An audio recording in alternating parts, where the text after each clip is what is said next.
Buenos días a todos y a todas. Vamos a dar comienzo a la primera mesa de estas jornadas, titulada Acceso abierto, ciencia abierta y lenguas en el espacio iberoamericano, oportunidades y desafíos en torno a la digitalización.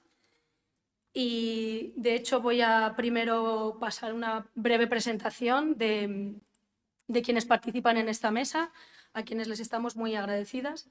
Eso, y sin más dilación, vamos a hablar con Pilar, Pilar Rico, quien es doctora en Gobierno y Administración Pública por la Universidad Complutense de Madrid.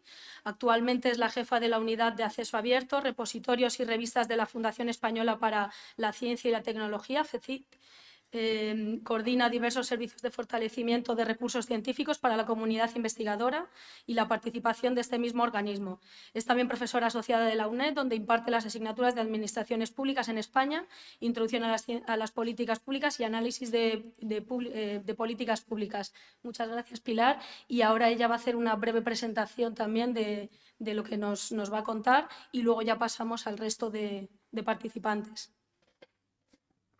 Muchas gracias, Marta. Muchísimas gracias a la OEI y a la Universidad Complutense por acoger este evento hoy, que sin duda, como decía el vicerrector, es un tema que nos interesa a todos porque es la cuestión más urgente ante la que nos tenemos que enfrentar las comunidades investigadoras ahora mismo, este cambio de paradigma. Yo quería aclarar que la Fundación Española para la Ciencia y la Tecnología es una entidad del sector público estatal dependiente del Ministerio de Ciencia e Innovación. Y nuestro trabajo esencial consiste en implementar políticas públicas a nivel técnico. En ese contexto, una de las labores fundamentales que desarrollamos es la implementación de la política nacional y la política europea de acceso abierto y contribuimos al diseño de la política de ciencia abierta. Como todos sabéis, la política de acceso abierto es uno de los elementos que conforman el concepto de ciencia abierta, que tiene una amplitud semántica superior. El concepto de acceso abierto es anterior en el tiempo y tiene un objetivo muy específico, que es el de resolver un problema concreto. El problema concreto que tratan de resolver las políticas de acceso abierto es el acceso a recursos científicos. Se centra simplemente en ese proceso. Como consecuencia de las dificultades en su implementación y, sobre todo, los resultados de las evaluaciones de las políticas de acceso abierto, se diseña con posterioridad el concepto de ciencia abierta, que es superior en su amplitud semántica, porque incluye los elementos que comentábamos en el inicio de la jornada. Incluye la ciencia ciudadana, incluye elementos de software libre como parte esencial de esa implementación, incluye la parte más importante que incluye es la de la mejora de los sistemas de evaluación del mérito científico, y ahí es donde nos encontramos. Ese es el contexto en el que nos encontramos ahora mismo, en el de diseñar de manera correcta políticas de ciencia abierta e implementarlas de manera efectiva. Pero yo me voy a centrar en uno de esos elementos que conforman la ciencia abierta, que es solamente el acceso abierto. Las políticas, que si me permitís el marco analítico, ya que estamos en la Facultad de Ciencias Políticas, las políticas públicas al final son lo que los gobiernos deciden que hacen o que no hacen para resolver un problema específico. A veces la solución pasa por no hacer nada. En el caso del acceso abierto, el problema público se estructura en términos de dificultad en el acceso a contenidos científicos, porque esos contenidos están sujetos a unas licencias de costes cada vez más caros y difícilmente asumibles por instituciones que estaban sumidas en un momento determinado de nuestra historia en una crisis financiera.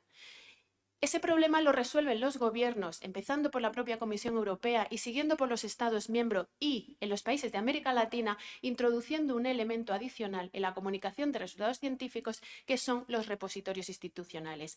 No se dirigen directamente al problema de qué elementos utilizamos para la comunicación, es decir, no se dirigen hacia las revistas, sino que añaden un elemento adicional, un proceso adicional a los procesos de comunicación, y es el depósito en repositorios institucionales.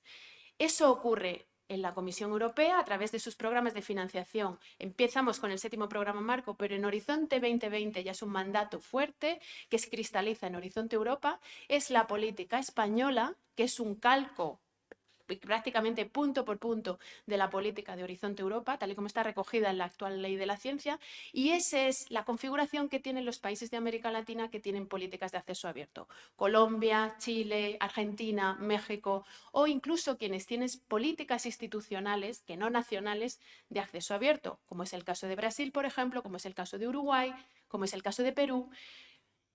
De manera que el elemento al que se ataca es al proceso de comunicación y no entramos a reformular las revistas. Como consecuencia de la implementación de esas políticas surgen problemas adicionales que hacen necesario que se elabore un concepto superior, que es el de ciencia abierta, donde sí se encuentran elementos adicionales como una mirada específica a las revistas como vehículo de comunicación de resultados científicos y se cuestiona su papel hegemónico en ese contexto. Nosotros en FECID, como os decía al principio, implementamos políticas, es decir, las decisiones que se toman a alto nivel jerárquico las implementamos a nivel técnico. Y ahí, como en todas las políticas públicas, encontramos múltiples elementos en los que tomamos pequeñas decisiones que pueden hacer que la política se vaya por el precipicio o llegue a un puerto un poco más exitoso. Hablamos de identificadores persistentes, hablamos de software libre, hablamos de infraestructuras digitales para ciencia abierta, hablamos de repositorios, hablamos de evaluación de la calidad de revistas científicas. Una de las acciones más importantes que desarrollamos en FECID es la de demostrar que calidad e indexación no es lo mismo cuando hablamos de revistas científicas.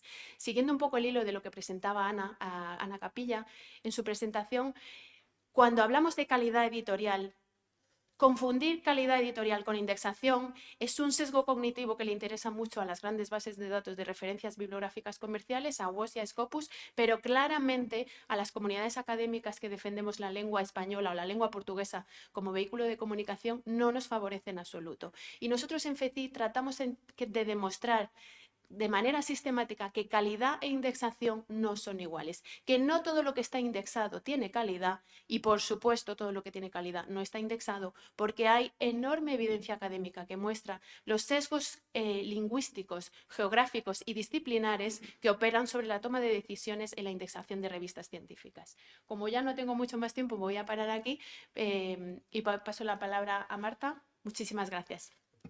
Muchas gracias, Pilar. Luego vamos a desarrollar, por supuesto, todos estos puntos a través de un bloque luego de preguntas. También luego abriremos, por supuesto, y daremos la palabra para las reflexiones y preguntas de vosotros como público. Así que esta primera toma de contacto era para plantear las palabras claves. Ahora voy a presentar a Eloy Rodríguez, quien es el director de los servicios de documentación y bibliotecas de la Universidad de Minho. ¿Así se pronuncia? Sí, perdón por mi portugués. No, muy bien, muy bien. En las 2 últimas décadas él ha trabajado en la promoción de acceso abierto y de ciencia abierta, habiendo liderado en 2003 la creación de repositorios de la Universidad de Minho y desde el 2008 coordinado el equipo de desarrollo del proyecto de repositorios científicos de acceso abierto de Portugal. También es miembro del Expert Group of Science 2.0 Open Science, de la Junta Ejecutiva de OpenAIRE, AMQE, y del Consejo Asesor del Comité de Cielo Portugal. Gracias, Eloy. Muito bem, muito bom dia. Eu também vou falar em português, vou tentar falar devagar para que me entendam, mas se por acaso não entenderem alguma coisa, digam que eu mudo para o portunhol, que é a língua que eu posso tentar falar. Também queria começar por agradecer o convite para estar aqui hoje, é um prazer e penso que esta iniciativa é muito importante. Na comunidade ibero-americana existem muitas iniciativas e penso que temos tido um papel muito importante no acesso aberto e na ciência aberta no mundo e é importante tentarmos capitalizar e criar sinergias entre as diversas iniciativas e, portanto, este encontro de hoje é muito importante. Eu vou começar só por referir um pouco o trabalho que temos vindo a fazer em Portugal, falar um pouco depois também rapidamente sobre o que é que o acesso aberto já está a contribuir para a diversidade e o multilinguismo e terminar com aquilo que eu penso que são 3 desafios, 3 retos para que temos que enfrentar e nos quais nos devemos concentrar. Começar só por dizer que a Universidade do Minho, onde eu trabalho, foi no mundo lusófono, foi uma das instituições, tem sido as instituições pioneiras no acesso aberto à publicação científica. Criamos o nosso repositório, vai celebrar 20 anos no próximo ano, e, portanto, foi criado em 2003. E Portugal também tem desenvolvido uma infraestrutura de repositórios através do projeto RECAP, o projeto de repositórios científicos de acesso aberto de Portugal, que tem desenvolvido várias infraestruturas e serviços. Para além do portal que agrega os conteúdos, e nós neste momento, o portal Recap, aliás, e o mesmo se passa depois no Brasil, a Bianca depois à tarde poderá referir isso, nós agregamos mutuamente, ou seja, o portal Recap, para além de agregar todos os repositórios de Portugal, agrega o conteúdo do portal Oasis BR, que é o portal do Brasil. E o portal Oasis BR faz a mesma coisa, para além de agregar todos os conteúdos do Brasil, agrega os conteúdos do portal Recap. Nós neste momento temos quase 2.800.000 documentos, mas para além desse portal, o Recap tem desenvolvido um conjunto de outros serviços. Nós temos um serviço de alojamento de repositórios institucionais, a Pilar já falou dos repositórios institucionais, e neste momento esse serviço aloja 27 repositórios portugueses, estão alojados neste serviço central do portal Recap. Metade, nós temos 54 repositórios em Portugal, metade deles estão no serviço do Recap. E também temos um serviço de alojamento de revistas científicas e para além do serviço de alojamento de revistas científicas, estão lá 30 revistas, temos promovido várias inovações, boas práticas, temos tentado dar suporte às revistas científicas para que elas se possam desenvolver. E temos tido, como eu também já referi, uma forte colaboração com o Brasil. Há um evento anual que vamos fazendo desde 2010, que é uma conferência luso-brasileira, agora já é lusófona, de acesso aberto e de ciência aberta, e estamos neste momento a desenvolver um projeto também em conjunto com o Brasil, com o IBICT. O IBICT é a FCT, que é a FECIT portuguesa, e a Universidade do Minho, para criar o repositório científico da CPLP, da Comunidade dos Países de Língua Portuguesa. Portanto, esse portal vai ser apresentado agora em 2023. Queria fazer agora, digamos, para começar-me a aproximar do final e depois deixar espaço para debate, fazer aqui algumas reflexões. Já é bem conhecido e já foi aqui dito que o atual sistema de comunicação e de avaliação científica, baseado em métricas, em fatores de impacto, etc., tem produzido uma cultura que já não é só a cultura de publicar ou parecer, publish or perish, já é publicar em altas revistas de fator de impacto ou parecer. E isso tem tido consequências muito negativas, muitas, eu não vou falar aqui, mas posso depois, na parte do debate, listar essas consequências negativas, e tem, na minha opinião, conduzido quase à criação de um mundo ao contrário. Hoje, em alguns contextos, já não se publica porque se investiga-se porque se tem que publicar. A escolha dos temas, dos formatos, é o mundo ao contrário. É o mundo ao contrário. E nós temos que ter essa consciência e há um momento em que temos que fazer alguma coisa para corrigir isso. Mas uma das consequências é também, obviamente, a perda da diversidade, incluindo da diversidade linguística. E o acesso aberto e a ciência aberta têm demonstrado que, ao contrário, promovem e defendem a diversidade linguística. Existe muito mais diversidade nas chamadas revistas diamante, ou seja, revistas que não cobram nem APCs nem assinaturas, do que nas revistas comerciais. Existe muito maior diversidade no grafo do OpenAIRE, ou seja, na base de dados do OpenAIRE, que tem 154 milhões de referências, do que na base de dados da Scopus ou da Web of Science. E, por exemplo, no portal Recap, nós temos 74% dos conteúdos dos 2.800.000 documentos, 74% são em língua portuguesa e 24% apenas são em língua inglesa. E também nós que estamos a trabalhar nisto, por exemplo, no âmbito da COAR, lançamos já uma iniciativa e está um grupo de trabalho para o apoio ao multilinguismo e aos conteúdos não em língua inglesa nos repositórios, porque essa é exatamente esta questão da bibliodiversidade, é obviamente uma questão muito importante para nós. Para terminar, só elencar ou listar os três desafios que eu queria referir. Um é a questão digamos, nós precisamos de bibliodiversidade, aquilo que é chamado diversidade nos formatos, mas também precisamos de inovação. E eu penso que só podemos ter bibliodiversidade com inovação. E quando falo em inovação, é mesmo inovação. Nós continuamos muito presos em muitos paradigmas ao modelo de comunicação tradicional, baseado digamos, naquilo que eram as revistas em papel. Eu vou ser aqui vou ser já provocador. Por exemplo, para abrir o debate, eu tenho dúvidas que para o futuro da comunicação científica as revistas científicas sejam algo útil e necessário.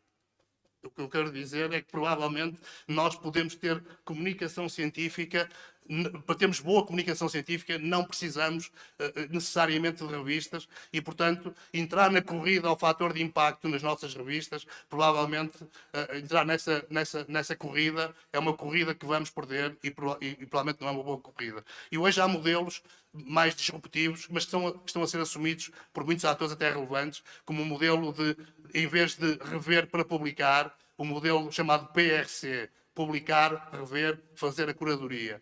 A revisão por pares abertas. Há um conjunto de coisas que são provavelmente disruptivas, mas eu acho que só vamos ter diversidade se tivermos a capacidade de sermos inovadores. A segunda é precisamos investir nas infraestruturas para isto. Infraestruturas que estejam ao serviço da comunidade e que sejam geridas pela comunidade e nas quais, por exemplo, possamos utilizar as ferramentas de inteligência artificial e de tradução automática, porque eu acredito que estamos há alguns anos de termos boas soluções tecnológicas que nos permitam escrever em qualquer língua, nomeadamente escrita científica, e ler em qualquer outra língua. E, portanto, digamos, seria um erro tremendo nós hoje perdermos esta batalha do multilinguismo quando estamos perto, digamos, da solução. E o último ponto, que é o ponto da reforma da avaliação de investigação. Nada disto será possível se não houver uma mudança, um câmbio na forma como a avaliação, como a investigação é avaliada. E aí há boas notícias. O vice-reitor já o referiu.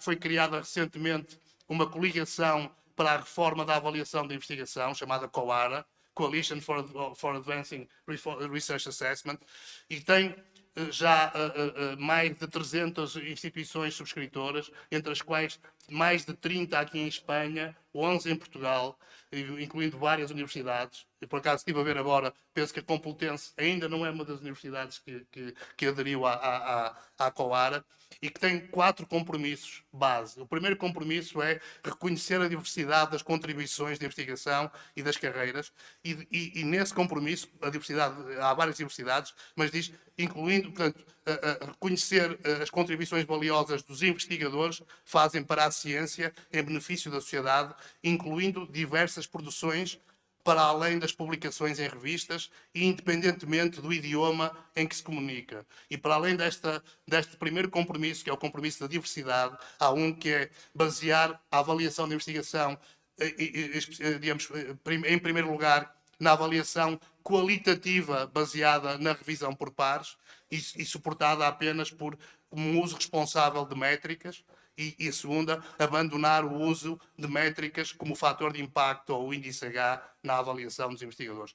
Portanto, são boas notícias que muitas instituições estão empenhadas nesta reforma e, portanto, é mais uma razão para nós não tentarmos entrar na corrida para obtermos maiores fatores de impacto para as nossas revistas. Acho que há coisas mais importantes que temos que fazer do que isso. Não sei se cumpri o tempo. Muito obrigado. Perfecto. Sí, gracias, Eloy. Ahora el último participante para ya concluir esta mesa de lujo es Cristian López, quien es licenciado en Sociología por la Universidad de Barcelona y doctor en Psicología Social por también la Universidad de Barcelona, profesor e investigador a tiempo completo de la Escuela Nacional de Estudios Superiores, Unidad Morelia de la Universidad Nacional Autónoma de México, también es miembro del Sistema Nacional de Investigadores del CONACYT e investigador estatal honorífico en el estado de Michoacán. Participa en proyectos y redes de investigación tanto nacionales como internacionales. Gracias, Cristian. Es tu momento de la presentación. Gracias. Gracias, Marta. Narenatsu, buen día, buenos días. Hago el saludo en 3 idiomas, en orden ascendente. El primero, la lengua de los purépechas, pueblo originario de la zona de México donde vivo, el estado de Michoacán, en el suroeste del país, en catalán, un idioma que se habla en el estado español y en el estado francés, y el español que se habla entre otros lugares en gran parte de Iberoamérica, ¿no? Yo creo que eso ya nos marca un poco las múltiples centralidades y periferias del problema de lo plurilingüe, ¿no? Yo vengo en representación de la Universidad Nacional Autónoma de México, una de las 5 macro universidades del espacio iberoamericano, junto con la Universidad de San Pablo, la Complutense de Madrid, la Universidad de Barcelona, la Universidad de Buenos Aires, ¿no? Universidades que no solo tienen un papel central en el espacio universitario, sino que en sus respectivos países tienen un papel central en la producción de ciencia, pero también de cultura, ¿no? Y de difusión de esa ciencia y la cultura. Las compañeras, compañeros en la mesa hablaban de muchos de los problemas que atravesamos en las universidades y en los espacios de producción de conocimiento, centros de investigación, instituciones de producción y de conservación de la cultura. Me gustaría complementar la mirada que ellos nos han ofrecido, ¿no?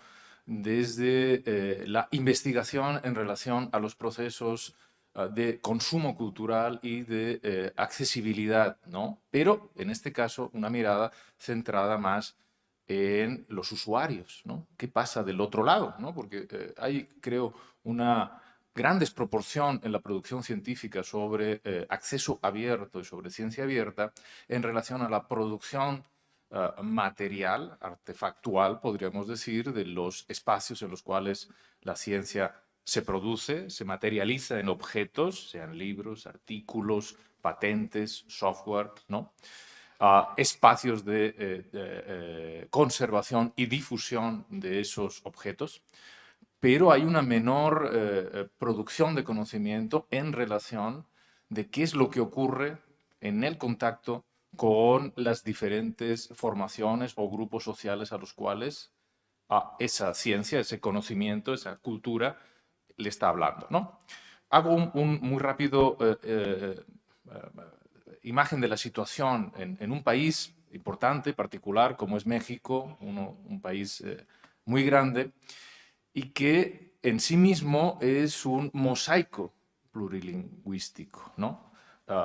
Recuerdo que en México existen y tienen reconocimiento legal 68 lenguas originarias, más unas 69 que es el castellano, que es el español, ¿no? Entonces tenemos 69 lenguas en el país, de las cuales el 99,9% de la producción científica se hace en una lengua.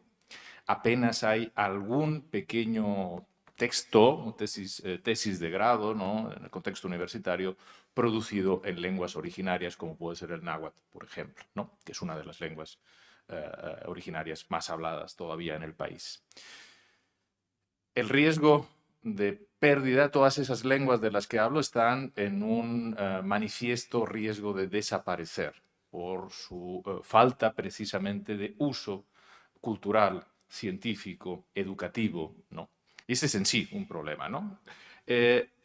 ¿Cuál es el papel de la universidad? ¿Cuál es el papel específico de la Universidad Nacional Autónoma de México, una universidad que alberga en su comunidad aproximadamente a más de medio millón de personas, ¿no? Entre académicos, académicas, estudiantes y personal? La UNAM, acorde con lo que decían las compañeras, los compañeros, ¿no? En esas políticas de acceso abierto, no solo produce y pone en circulación ese conocimiento a través de lo que es la coordinación de colecciones universitarias digitales, sino que además, me parece importante también ponerlo a colación, no solo pone en circulación la producción científica, realizada en sus múltiples espacios de investigación, sino también conserva y difunde el patrimonio cultural. Eso incluye museos y otro tipo de objetos, ¿no? Que denominamos como objetos digitales, para el libre acceso de su población. Y me parece que es importante tenerlo en mente, ¿no? Obviamente estamos en la universidad, ¿no? El tema de la producción científica, las métricas, las revistas, es algo central, pero también hay otro tipo de materiales, ¿no? Podemos llamarlo así, que están dentro de este espacio del acceso abierto, ¿no? a nivel, digamos, superior, a nivel del Estado mexicano, de la institución que se encarga de la gestión de la investigación en el país, que es el CONACYT, ha promocionado los últimos años, últimos 6, 7 años, sobre todo a través de una convocatoria, la construcción de repositorios institucionales, ¿no? Para abrir la producción científica fundamentalmente, porque esos repositorios sobre todo están en centros de investigación públicos, la mayoría de ellos, ¿no? Y actualmente hay 28 repositorios institucionales, ¿no?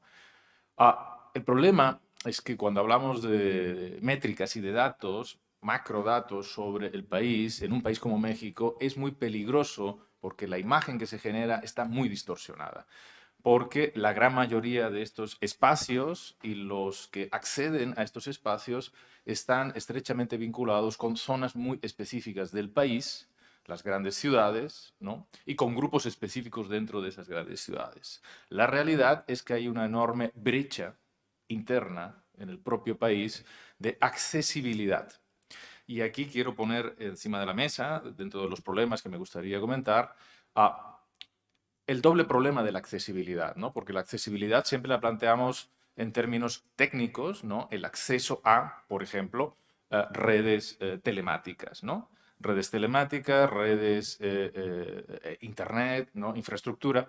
Y fundamentalmente en México el 75% del territorio nacional carece, por ejemplo, de conexión a internet.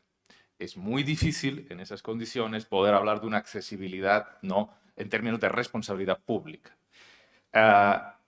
No solo la cuestión, yo pongo el ejemplo, me parece muy claro, ¿no? Este es un problema que arrastramos durante todo el siglo XX. México tuvo y tiene una de las redes de bibliotecas públicas más grandes de Latinoamérica, pero a la vez eso no ha representado unos mayores y mejores índices de alfabetización o de lectura, ¿no? Porque, de nuevo, esa concentración en nodos de poder, las grandes ciudades, ¿no? Nos lleva a generar de nuevo centros y periferias, ¿no? ¿Y quién queda en esa periferia? Fundamentalmente todas estas comunidades y grupos sociales que son prioridad, la primera prioridad en términos de política pública, ¿no? Y como último tema me gustaría pensar en cómo esa accesibilidad puede ser pensada también, los problemas de accesibilidad, en términos simbólicos, ¿sí? El conjunto de competencias simbólicas que a ciertos grupos sociales les permite interaccionar, ser interpelados por la noción de ciencia abierta, ¿sí? Con eso termino. Gracias. Gracias, Cristian. Como decía, ahora a través de también una serie de preguntas sí que vamos a poder desarrollar también como la accesibilidad, como otras cuestiones de las que nos hablaban los ponentes. Porque ahora ya una vez conocidos y sabiendo dentro del campo en el que están, quería pasar a hacer una serie de preguntas.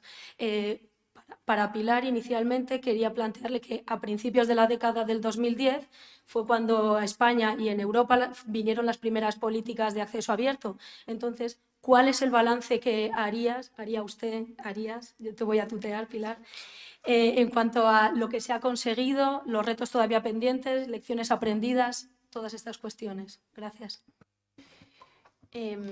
Pues es una pregunta muy interesante, gracias. Ya sé que se dice siempre, pero es una pregunta que da pie para una explicación global del tema que estamos abordando aquí ahora mismo.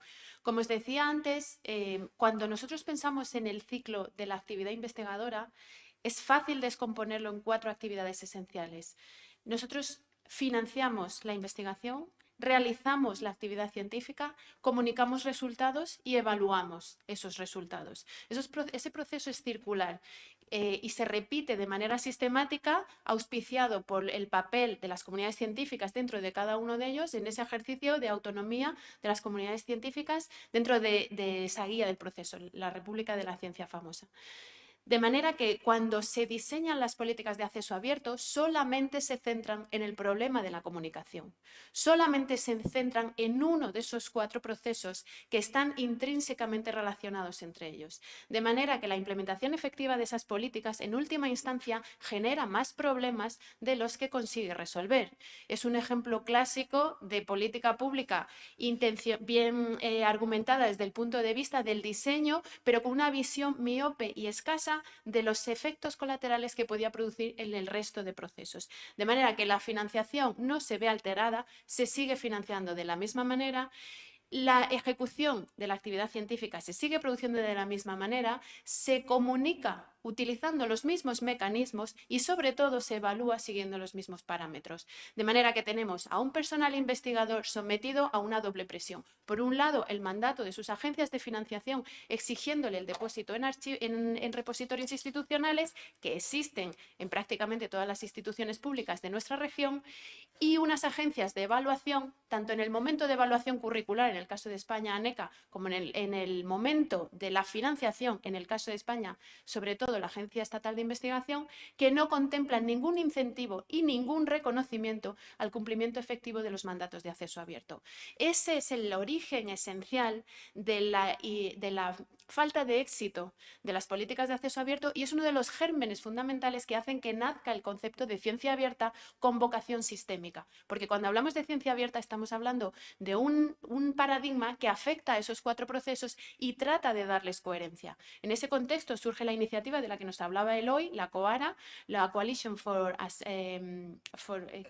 Advancing the Research Assessment, gracias, auspiciada por la propia Comisión Europea, con intención de que todos los sistemas de evaluación del mérito científico a nivel europeo cambien y cambien a la vez. Porque si lo que va a ocurrir es que ANECA va a cambiar sus incentivos y va a ir hacia allá, la REA y la ERCEA en la Comisión Europea va a cambiar sus incentivos y va a ir hacia allá, la Agencia Nacional Francesa va a ir hacia allá y los alemanes van a ir en sentido contrario, vamos a tener otro problema adicional. De manera que se trata de que se coordine esa modificación de los sistemas de evaluación de manera coordinada. Efectivamente, las políticas de acceso abierto tenían buenas intenciones, tenían un buen encuadramiento, pero fueron miopes y generaron, ese es el mayor problema que generaron, pero generaron otros adicionales relacionados con las revistas. Uno de los más importantes es que el mercado de la comunicación científica, que de esos 4 procesos que hemos visto, financiación, ejecución, comunicación y evaluación, es el único elemento cuya gestión está básicamente en manos de empresas privadas con intereses comerciales, el único, porque financiamos a nivel público, evaluamos a nivel público y, por supuesto, ejecutamos la investigación a nivel público en los países de nuestro entorno. Tenemos agencias públicas con grandes presupuestos públicos destinados a I+D. Tenemos instituciones, universidades mayoritariamente públicas y centros públicos de investigación. Y tenemos agencias de evaluación de la calidad a nivel nacional. Pero cuando hablamos de comunicación, son las empresas privadas las que se encargan de ese trabajo. Es un mercado fuertemente privatizado, en el que, a pesar de esa privatización, existen pequeñas iniciativas hasta ahora desconocidas, públicas, que tratan de competir con esos grandes.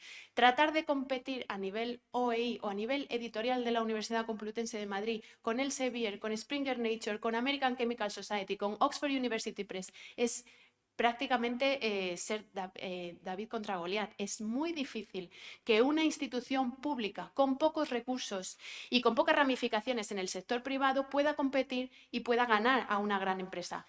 De manera que lo que se consiguió, volviendo a lo que estaba diciendo, lo que consiguieron de manera no intencionada las políticas de acceso abierto es que esas grandes editoriales comerciales sacasen aún más rédito comercial de nuestros pequeños presupuestos públicos para investigación a costa de los acuerdos, a costa de la transferencia de derechos de propiedad intelectual que todos nosotros hacemos a favor de las editoriales cuando nos aceptan nuestro trabajo para publicar en ese maravilloso Q1 que luego la ANECA nos va a reconocer.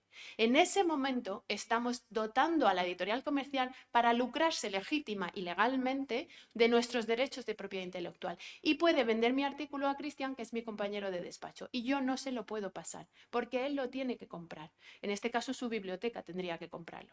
Esa trampa que quien me publica es quien me evalúa. En el caso de WOS es distinto, porque WOS no tiene una editorial detrás, pero Scopus es un caso completo de permeabilización de todo el mercado, todos los segmentos de la comunicación científica, desde los gestores de referencias bibliográficas con Mendeley hasta la gestión de los sistemas curriculares, los CRIS con Pure, controla absolutamente todos los segmentos comerciales de la comunicación de resultados de investigación y de la gestión de información científica. Eso hace que quien me publica es quien me evalúe y, por lo tanto, el incentivo lo controla. La editorial comercial está controlando el incentivo de qué tengo que hacer yo como investigadora para publicar en ellos. Publicar en inglés, poner la bibliografía en inglés, citar los trabajos de la Core Collection, citar trabajos preferentemente en inglés más que su versión en español, y hemos consentido que las editoriales privadas y que el sector privado controlase una parte esencial de la comunicación, del proceso de investigación científica. Entonces, respondiendo a tu pregunta, Marta, y sin irme más por las ramas, las políticas de acceso abierto estaban bien diseñadas desde el punto de vista técnico, pero su implementación abrió nuevas ventanas de oportunidad y favoreció a aquellos agentes cuyo poder queríamos contrarrestar. Queríamos contrarrestar el poder de las revistas comerciales creando repositorios, y lo que hicimos fue darles el poder para que cobrasen no solo a la biblioteca por acceder a recursos científicos, sino también al personal investigador. En función de la cesión de los derechos de propiedad intelectual, les dimos la potestad de cobrarles unas APCs para poder depositar en el repositorio. Es decir, metimos el diablo en casa, hablando en términos coloquiales. Y eso generó que el personal investigador tuviese dos mandatos contrapuestos, el de la agencia de financiación y el de la agencia de evaluación, que respaldaba el poder de las grandes editoriales comerciales. Y eso ha mermado de manera sistemática los presupuestos públicos para investigación científica en aquellos países o en aquellas agencias de financiación cuyo mandato era duro. En el caso de España, la ley de 2011 tenía un mandato suave, que contenía como lo decimos nosotros en FECID, de manera casi coloquial también, tenía una ventana por la que escaparse. En el punto 6 del artículo 37 de la ley de 2011 se decía que si había llegado a un acuerdo distinto con la editorial, primaba ese acuerdo, de manera que el personal investigador no se veía obligado a pagar una APC. El mandato de la Comisión Europea fue distinto, obligaba sistemáticamente a pagar APCs, y eso ha hecho que la contabilidad de los fondos de Horizonte 2020 destinados a investigación salgan unas cantidades obscenas dedicadas a pagar tasas por APCs en revistas que ya eran de acceso por suscripción y por cuyo acceso a contenidos estaba pagando la biblioteca. Entonces, acabo. Problemas han tenido muchos. ¿Y la solución cuál es? El diseño de la política a un nivel sistémico, de política de ciencia abierta, contemplando no solo la comunicación, sino también la financiación, la ejecución y sobre todo, la evaluación, que es el reto más importante al que nos estamos enfrentando ahora mismo. Muchas gracias, Pilar. Ahora, recogiendo también toda esa información que nos acaba de contar Pilar, quería preguntarle a Eloy qué se puede hacer desde Portugal y Europa, más todavía, por supuesto, para fortalecer redes académicas y de producción científica que abarquen, de hecho, a toda la región iberoamericana. Obrigado pela pergunta, pela questão. Um pouco aquilo que eu já referi que no final da minha primeira intervenção. Eu penso que estou muito de acordo com o que disse a Pilar. Penso que passa por novas políticas e novas práticas aos diferentes níveis, a nível nacional, mas também a nível das instituições, a nível dos financiadores, porque muitas vezes na ciência aberta, e quando falamos com os investigadores, com os pesquisadores, parece-me haver uma situação em que estamos todos um pouco à espera uns dos outros.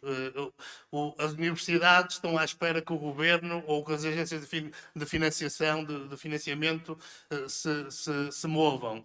As agências de financiação têm medo de se mover porque de causar, digamos, problemas ou de terem oposição dos investigadores e das instituições.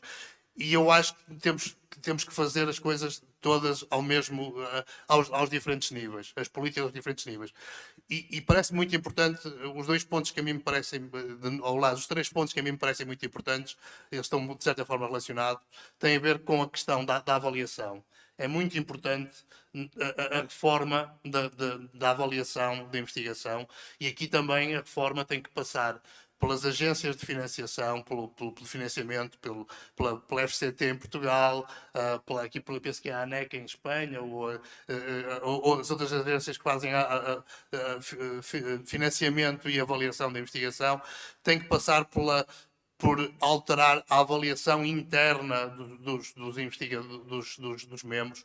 Por exemplo, na Universidade do Minho, nós ainda temos muito caminho a percorrer, mas já começamos a fazer alguma coisa. Por exemplo, já há vários anos que para a avaliação dos investigadores, por exemplo, é obrigatório terem as suas publicações no repositório. E nosso sistema de informação da avaliação faz com que, se a publicação não estiver no repositório, não é avaliada. Eu posso ter 10 artigos na Nature, se eles não estiverem no repositório da Universidade do Minho, eu vou ter 0 artigos na minha avaliação. Não me basta publicar na Nature, tenho que ter os artigos no repositório. E isso é implementado. Eu acho que um dos problemas, eu estou muito de acordo com o que disse a Pilar, tenho só uma ou duas nuances, porque eu acho que um dos problemas das políticas foi que não tiveram mecanismos destes de implementação. Foram mandatos, foram soft mandates, foram mandatos que não tiveram mecanismos de implementação. E, portanto, a questão da avaliação.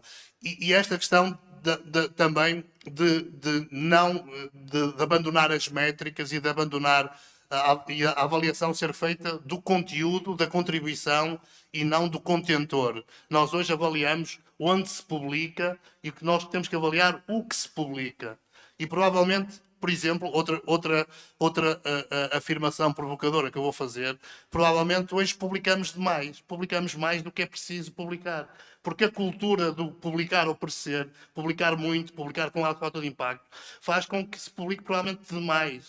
Provavelmente para um bom sistema de comunicação científica não precisaríamos de tanta coisa. No caso europeu, quero sublinhar isso, há uma iniciativa também que tem aspectos positivos e outros provavelmente menos positivos, mas tem tido até uma evolução, na minha opinião, positiva nos últimos anos, que é o Plano S, a coligação S, que recentemente tomou uma posição a dizer que para a avaliação da investigação valem todas as contribuições com revisão por pares, independentemente de serem publicadas numa revista ou não. A questão que eu há bocadinho lancei, provavelmente nós temos que deixar de pensar que a forma digamos, que a comunicação científica tem que estar obrigatoriamente associada ao modelo das revistas. Se tivermos tempo para debater isso, podemos debater. E a coligação S fez esse statement a dizer que tudo, digamos, para a avaliação científica deve contar tudo que tem revisão por pares, independentemente de ser publicado numa revista ou não. Finalmente, a parte das políticas, portanto, essa dimensão das políticas que tenham mecanismos de implementação e de controle, que promovam a inovação e a questão das infraestruturas. A Pilar também disse que estava, digamos, que a avaliação era feita pelas entidades públicas, é verdade, mas recorrendo muitas vezes exatamente a ferramentas privadas. A Elsevier não só tem o Mendeley para gerir referências bibliográficas, depois controla todo o processo, incluindo a avaliação. Tem o Saival. E o Saival é utilizado em muitas instituições para a avaliação. E, portanto, nós temos que também ter infraestruturas que nos permitam fazer a avaliação com base na informação que é pública e com dados que são públicos e que são gerados por nós. Portanto, eu diria que é essa questão. Políticas que enderecem a necessidade de inovação, de diversidade e de infraestruturas que permitam retomar o controle do sistema da comunicação científica. Muchas gracias, Eloy. Ahora mi pregunta era para Cristian, relacionado con esto último que él hablaba en su primera intervención sobre la accesibilidad y sobre todo esa accesibilidad simbólica, ¿no? Que es la que eso no aparece en las estadísticas, y también si nos podías hablar un poquito de los procesos de transferencia entre la universidad y la sociedad mexicana. Gracias. Gracias, Marta. Aprovecho para agradecerte ordenar el ejercicio, este primer ejercicio de la jornada. Efectivamente, quizá uno de los grandes olvidados es, no solo en este espacio, sino en otras muchas facetas de eso que hemos denominado transferencia, como diálogo abierto, ¿no?, con la sociedad y sus problemas, y la forma que al final me gustaría poner un elemento, ¿no? Que quizá no hemos quedado, no ha quedado muy claro, ¿no? Como mínimo en México, la función sustancial y obligatoria de todo profesor o profesora universitaria es la docencia, es la investigación y es la difusión. Esa es la gran olvidada del trabajo universitario. O parece que es algo que va a ocurrir, ¿no? Simplemente por el hecho de las dos primeras, ¿no? En especial de la segunda, la investigación. Y eso no queda tan claro. Porque la difusión se piensa fundamentalmente en un problema que debemos de abordar también desde la academia en relación a nuestra producción científica, los circuitos de circulación y consumo de esa producción científica, que es el academicocentrismo, ¿no? Esas propias agencias de financiación, de políticas públicas sobre la investigación, nos llevan a proponer, realizar investigación, producir resultados que están estrechamente vinculados a nuestro propio lenguaje, el lenguaje de la universidad, el lenguaje de la propia investigación. Hablamos para nosotras mismas, ¿no? Muchas veces. Y ese es un muro que hay que tener presente. En el caso mexicano, en especial a partir de la entrada de la última administración federal, hubo un llamado de atención a las universidades y a los centros de investigación para que no olvidáramos, ¿no?, que existe un compromiso social. Y ese compromiso social implica abrir esa mirada, ¿no? Y se hizo un llamado a atender dentro de lo posible a muchos de esos grupos, espacios, lenguas históricamente marginadas, invisibilizadas, ¿no? Y eso ha resultado un cambio, ¿no? ¿Por qué? Porque la mayoría de esa población está excluida de esos procesos de transferencia. No se les tiene en cuenta como sujetos a los cuales atender con la producción científica y a la vez no son receptores de esos productos científicos, ¿no? Y ahí habría que tener una discusión, ¿no? Pongo un ejemplo muy claro y muy específico que creo demuestra la dificultad de entender la noción de transferencia y cómo podemos pasar a discutir la cuestión de la accesibilidad simbólica, ¿no? Este año hemos realizado una investigación sobre territorio y fotografía antigua, ¿no? Desarrollo urbano. El compañero que dirige el proyecto, que trabaja con una fundación que tiene un enorme acervo, ¿no?, público de imágenes de todo el siglo XX, aerofotografía de las ciudades en México, del territorio, se contactó conmigo para que le ayudara a montar una exposición en un centro cultural museo de la ciudad, ¿no? Curiosamente, era un compromiso de difusión de la investigación, pero él está excluido de poder aportar ese producto como algo evaluable en su desempeño académico. Porque en el rubro de las ciencias sociales, las exposiciones no cuentan, no son un producto científico. A mí sí me lo validan porque estoy en el rubro de las humanidades, ¿no? Pero lo más interesante, obviamente, es que ahora, después de ese proceso que nos ha llevado por el éxito de la propia exposición a montar una segunda exposición, ahora él se veía apurado para que pensáramos en escribir un artículo científico para publicarlo sobre la exposición, para que todo un trabajo de un año con alrededor de unos $200.000 de recursos públicos sea evaluado positivamente para él, ¿no? Y la pregunta es, si conseguimos, que lo haremos, producir algún tipo de texto académico, ¿quién lo va a leer? ¿Dónde lo va a leer? Porque las dos exposiciones han sido visitadas por alrededor de 60.000 personas. ¿Qué es transferencia, no? Y lo más importante, ese espacio, ese lenguaje que utilizamos en ese contexto, permitió que las personas se sintieran interpeladas. Su ciudad, su espacio, sus calles, su historia. Y por tanto pudieran interaccionar con ese conocimiento generado en la universidad. Cuando nosotros redactemos un artículo científico y sea publicado en alguna revista, no tenemos ni muchísimo menos la esperanza de que ni lo lean todas esas personas, ¿no?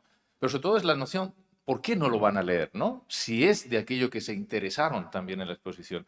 Y ese es el problema del academicocentrismo, ¿no?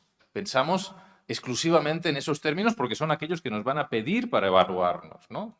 pero a la vez estamos olvidando de que tenemos un compromiso social, ético, político, en relación de que eso que hacemos ha sido pagado por esas mismas personas, ¿no? Y que por tanto necesitamos poder hablarles de alguna forma. Hay que pensar, hay que repensar simbólicamente qué otras formas, ¿no? No digo que dejemos de escribir, ni que obviamente en todos los rubros de la ciencia se puedan articular formas de transferencia como puede ser una exposición fotográfica, pero sí pienso que debemos de retomar y que las instituciones públicas deben de retomar el hecho de la difusión y que ese sea no el patito feo de la evaluación del desempeño académico, sino el pilar o uno de los pilares del contacto entre la población, la sociedad y la producción de conocimiento. En el caso mexicano, eso ahora es un mandato, ¿no? Se nos está interpelando para que tomemos en cuenta eso, como una forma de política pública para reducir las enormes desigualdades en el acceso al conocimiento, a la ciencia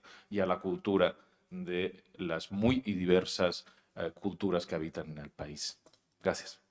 Muchas gracias, Cristian. Yo tenía preparado también otra batería de preguntas. Pensaba que teníamos hasta ahí 45. Veo que en el nuevo programa pone hasta ahí 30. No sé cómo hacerlo ahora. O sea, podemos estirarnos un poquito más. Decir que hemos empezado, hay 40 o un poquito más. Así que, si os parece bien, voy a hacer otro bloque de preguntas para cada uno de los participantes y ya abrimos por si alguien quiere comentar algo, preguntar algo, ¿vale? Entonces, ahora me gustaría a Pilar hablarle sobre su proyecto, creo que reciente, Diamas, donde el FECIT es miembro y esta, por si no lo sabíais, es una iniciativa europea que aglutina 23 organizaciones europeas procedentes de 12 países distintos con la finalidad de crear normas, directrices y prácticas comunes, ¿no? Para conseguir la publicación institucional pues, sea de acceso abierto en toda Europa. ¿Cuál, a tu parecer, Pilar, cuál crees que serán esta serie, las dificultades, los problemas a los que os vais a enfrentar en dicho proyecto? Muchas gracias, Marta. Voy a ser breve en esta respuesta. Una vez planteado cuáles son los procesos, los procesos en los que se estructura la actividad investigadora, esos procesos cíclicos, y a qué elemento se dirigen las políticas de acceso abierto, la Comisión Europea, de manera inintencionada, obvió la existencia de publicaciones académicas instauradas en los servicios de publicaciones de las instituciones públicas de investigación de los Estados miembros que publican mayoritariamente en la lengua originaria de esos países. Hay casos muy llamativos en Italia, en España, en Noruega, en Finlandia. Y esa ha sido una de las faltas de precisión en el diseño de las políticas de acceso abierto. Se presupuso desde el principio que toda la publicación académica la llevaban a cabo grandes editoriales comerciales y no se dieron cuenta de que había pequeñas editoriales, no tan pequeñas en algunos países, que publican contenidos fundamentalmente en los idiomas propios de esos países. Este proyecto responde a una toma de conciencia por parte de la Comisión Europea de que no es lo mismo el servicio de publicaciones de la Universidad Complutense que Elsevier y que obviamente tienen un patrimonio importantísimo de comunicación de resultados de investigación que está relacionado con la publicación en español y que hay que proteger. Sabéis que la Comisión sus políticas las pone en marcha muchas veces a través de los programas de financiación de la actividad investigadora. Este es un proyecto financiado por Horizonte Europa en el ejercicio legítimo de implementación de acciones, a diferencia del plan estatal, que es bastante más amplio y es bastante más abierto en la solicitud de propuestas para financiación. Los programas europeos, Horizonte 2020 y Horizonte Europa, están muy dirigidos y los topics tienen unos objetivos muy específicos. De manera que la Comisión toma conciencia de que existen editoriales no comerciales en los Estados miembros y busca primero identificarlos y después protegerlos. Y de eso trata esta iniciativa europea de la que FECIT forma parte en calidad de representación nacional y legitimada por la actividad que desarrollamos a cabo nosotros de evaluación de la calidad de las revistas científicas españolas. Como os he dicho al principio, nosotros demostramos que calidad no es igual a indexación y que muchas veces dentro de esos procesos de indexación la calidad no tiene nada que ver. Y evaluamos cada 2 años la calidad de las revistas científicas españolas. El 99% de esas revistas están editadas por servicios de publicaciones públicos de universidades y centros públicos de investigación y todas ellas publican en español. Estamos hablando de una población de 2.000 revistas. Prácticamente todas ellas están en acceso abierto y ninguna tiene tasas de acceso por publicación. Son lo que se denomina el modelo diamante de publicación, que son revistas en acceso abierto sin tasas de publicación. De manera que, como de forma complementaria a esas políticas de acceso abierto incompletas, miopes y a veces erráticamente implementadas, y en el contexto de la ciencia abierta, la Comisión dirige su mirada hacia las publicaciones diamante, dentro de las cuales España tiene un amplísimo campo de trabajo y tiene mucho que decir con esas 2.000 revistas y esos servicios de publicaciones perfectamente articulados a través de la Unión Nacional de Editores, de la UNE, con quien nosotros trabajamos de manera habitual. Esta iniciativa no se dirige tanto a las revistas como a esos servicios de publicaciones, porque no pretende identificar solo revistas, sino también otros elementos de comunicación como son los libros. Acabamos de iniciar los trabajos, pero los objetivos que subyacen a la iniciativa Diamas están plenamente alineados con los objetivos de la jornada que nos reúne aquí hoy, que es favorecer la publicación en los idiomas nacionales, protegerla y darle los atributos de calidad reales que merece, al margen de intereses comerciales que nada tienen que ver con esa calidad que ostentan nuestros servicios de publicaciones, nuestras revistas, nuestros libros y, por supuesto, la legitimidad de nuestros idiomas como vehículo válido de comunicación de resultados científicos. Muchas gracias, Pilar. Ahora me gustaría plantearle a Eloy, que por supuesto ya ha ido saliendo en esta mesa, pero uno de los principales desafíos que nos reúnen hoy aquí sería plantear cómo consolidar los idiomas castellano y portugués a nivel internacional en la esfera científica, pero por supuesto sin dejar de proteger y promocionar esa diversidad cultural y lingüística, ¿no? Que tanto en los otros idiomas oficiales españoles, gallego, catalán, ¿no? Euskera, como el de los pueblos indígenas de la región latinoamericana, que ya también Cristian nos ha ido diciendo que simplemente, por ejemplo, en México ya tenemos 68 idiomas de pueblos originarios, ¿no? Entonces, ¿cuál sería, Eloy, a tu juicio, las estrategias a seguir para esa protección? Gracias. Obrigado. Já agora queria dizer que Portugal também tem duas línguas oficiais. Para além do português, há o mirandês, que é uma língua falada por uma muito pequena percentagem de portugueses que vivem na zona da fronteira com a zona de León. Aliás, o mirandês é quase uma mistura entre o português e o castelhano, o leonês, digamos, antigo. Portanto, na Constituição Portuguesa nós temos duas línguas oficiais. A minha resposta, para ser intelectualmente honesta, vai ser sobretudo, digamos, o que eu penso aplica-se sobretudo ao português e ao espanhol, ao castelhano. Não sei se será tão fácil fazer isto que eu acho que pode ser feito a todas as outras, nomeadamente às línguas dos povos originais da América Latina e eventualmente às outras línguas de Espanha. Talvez às outras línguas de Espanha também seja possível, porque há provavelmente já um maior volume de informação escrita disponível. Eu tenho alguma esperança, tento não ser tecnologicamente ingênuo ou demasiado otimista, mas tenho alguma esperança que a tecnologia nos vai ajudar. Como eu disse inicialmente, eu penso que estamos perto, e perto é num horizonte, acho eu, de 3 a 5 anos, de termos ferramentas relativamente boas para fazer tradução automática das principais línguas, das línguas mais usadas, e entre as quais se coloca também o português, o espanhol, o inglês, o francês, o alemão, o chinês, o russo, essas coisas, essas línguas. O que é importante, e aqui acho que há uma relação direta com o acesso aberto, porque essas ferramentas vão se desenvolver tão mais rapidamente e com tanta mais qualidade quanto maior for o universo do corpus linguístico sobre o qual elas podem trabalhar. E para isso o acesso aberto, ou seja, quanto maior for o volume de conteúdos em acesso aberto, digamos, melhor as nossas máquinas podem aprender a fazer tradução. Portanto, eu diria que é muito importante que nós façamos este esforço de colocar o maior número possível de conteúdos em conteúdos científicos em língua portuguesa, em língua espanhola e nas outras línguas em acesso aberto, porque isso vai facilitar o desenvolvimento destas ferramentas de tradução automática. Por outro lado, também me parece que quando eu falava que era preciso investir portanto, financiar infraestruturas da comunicação científica públicas, eu também estou a incluir estas ferramentas de tradução automática, porque senão corremos o risco de ficarmos também dependentes de ferramentas exclusivamente comerciais para a tradução automática e podemos vir a ter um problema semelhante ao que temos hoje daqui por alguns anos.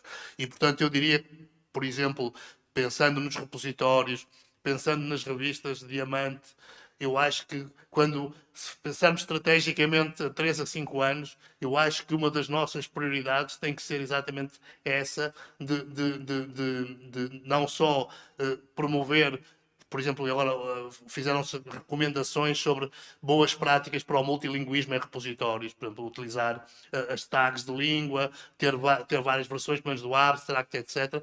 Mas também de tão rapidamente quanto possível incorporamos ferramentas de tradução automática nos nossos serviços, de forma que se alguém utilizar, chegar ao repositório da Universidade do Minho e ver um artigo em português, possa ter ferramentas que o permitam traduzir automaticamente esse artigo para espanhol, ou para catalão, ou para chinês, ou para ruso. Muchas gracias, Eloy. Ahora, Cristian, me gustaría preguntarte también, como antes has planteado ya y has dejado claro la complejidad mexicana particular y latinoamericana en general, me gustaría saber qué piensas sobre los pasos que se deberían dar a nivel latinoamericano para promocionar una ciencia abierta, cultural y lingüísticamente diversa y accesible. Gracias. Gracias, Marta. Seré muy cauto al hablar de Latinoamérica, ¿no? Precisamente por esa diversidad. Es un tema central, la cuestión de la diversidad, del reconocimiento de la diversidad. Y es muy difícil la gestión de la diversidad. Como bien decía Marta hace un segundo, en México hay 68 lenguas que todavía sobreviven, pero es que en el continente americano hay alrededor de 1000, ¿no? A veces quizá lo olvidamos en términos de su existencia y el mundo que representan de alguna manera.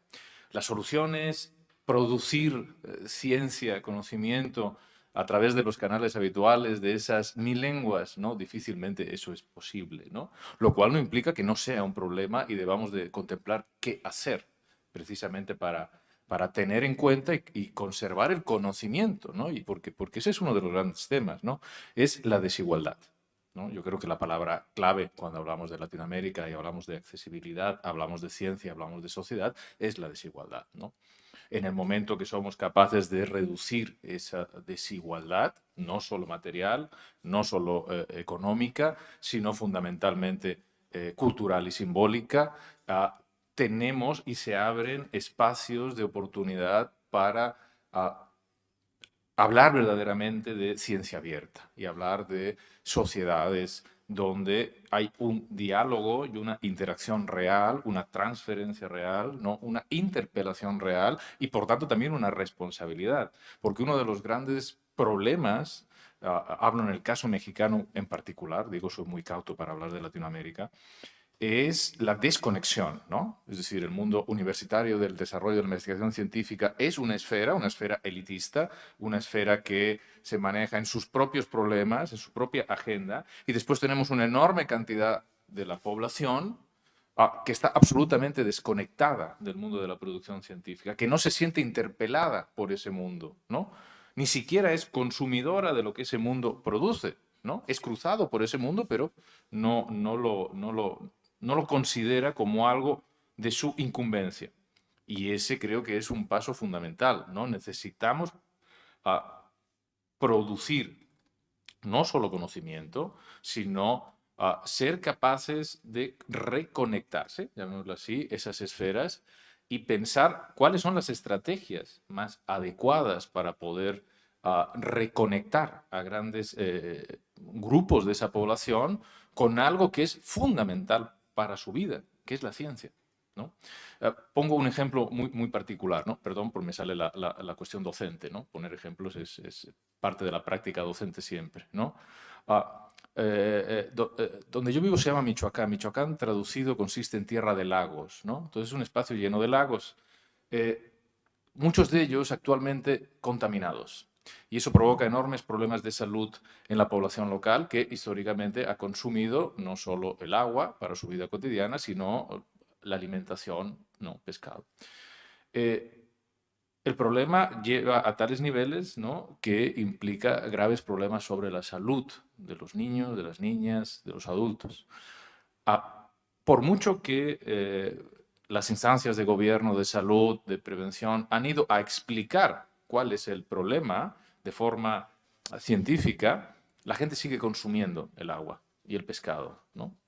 Con lo cual tenemos un problema de difusión del conocimiento, porque si la gente no entiende qué significa un metal pesado, ¿no?, y eso implica con la cuestión de la educación, ¿no?, difícilmente vamos a poder transferir. Podemos tener informes, podemos tener ilustraciones, podemos hacer unas jornadas con la comunidad para explicarle cuál es el riesgo para la salud, ¿no?, pero no funciona.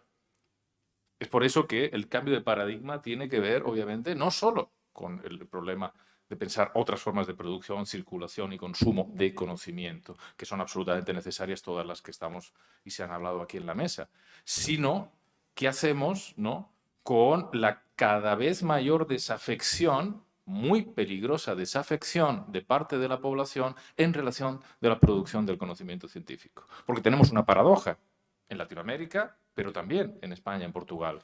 A mayor acceso, a mayor accesibilidad a la producción científica, al conocimiento científico, mayor desafección. Es un problema general en relación a la comunicación y a la globalización y a las redes telemáticas, pero es un problema que debemos de abordar, ¿no? O sea, no es que no estemos siendo capaces de hacer accesible, ¿no?, el tema de los pesticidas, el tema de los transgénicos, sino que parece no importar. Con lo cual hay otros agentes que están interviniendo en la comunicación científica. Y hay que reconocer que esos agentes, al igual que pasa en el mundo de la producción y el control de la producción, están interviniendo y sesgando esos procesos de transferencia, ¿no? Entonces, en el caso mexicano me parece muy claro, una sociedad tremendamente desigual, ¿no?, y eso genera en gran parte ese problema. Y en términos latinoamericanos o centroamericanos, me gustaría no invisibilizar también una zona que muchas veces se olvida, son cuestiones muy similares, ¿no? No se puede pensar una política de ciencia abierta, de acceso abierto y de transferencia de la ciencia sin la reducción drástica de las desigualdades en esos países. Gracias. Gracias, Cristian. Ahora sí que querría abrir un poquito, pero muy brevemente, por si alguien aquí presente en el público quiere hacer alguna pregunta, tiene alguna reflexión. Sí, Bianca.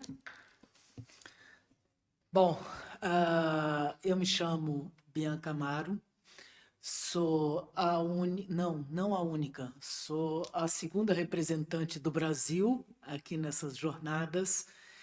E, para começar, eu diria que, para mim, é muito raro vir à Espanha e falar em português, ao mesmo tempo que é muito interessante. E eu até faria a sugestão à Ana Paula que nós, representantes da língua portuguesa, tivéssemos uma maior representação, porque para que eu não me perca e comece a falar em espanhol, eu vou ficar olhando para o Eloy para não me perder. Mas o que eu queria dizer brevemente é que todas as exposições foram excelentes, abordando cada um dos pontos. Pilar, eu acredito que a culpa nós devemos atribuir à rainha Ana da Inglaterra, de 1700, que concedeu o monopólio de edição aos editores científicos comerciais. Desde então, toda a comunicação passou a ser feita legitimada por esses editores científicos. Então, de fato, é muito complicado mudar este paradigma.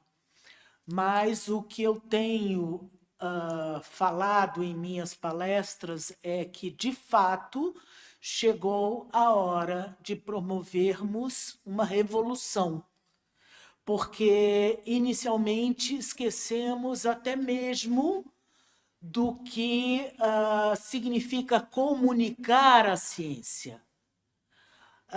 Hoje em dia não comunicamos, hoje em dia, de fato, trabalhamos para sermos avaliados. Então, não nos interessa comunicar. Em relação à apresentação do Eloy, eu considero, de fato, que é urgente uma revisão do que é avaliado. A bibliodiversidade. Mas, de acordo com o que apresentou o Christian, principalmente no que diz respeito à exposição, eu não sei nem se devemos chamar de bibliodiversidade, ou se esse conceito de bibliodiversidade deveria abarcar outras manifestações de comunicação, porque é tudo comunicação. De fato, temos que repensar, inclusive, isto, e continuar baseando-nos naquilo que está estabelecido e que é comercial, porque, pelo que a Pilar falou, e é fato, nós temos aí um sistema que é público, privado e público, onde o que mais conta é o privado. O que mais importa é o privado. Então, eu creio que está na hora de termos coragem.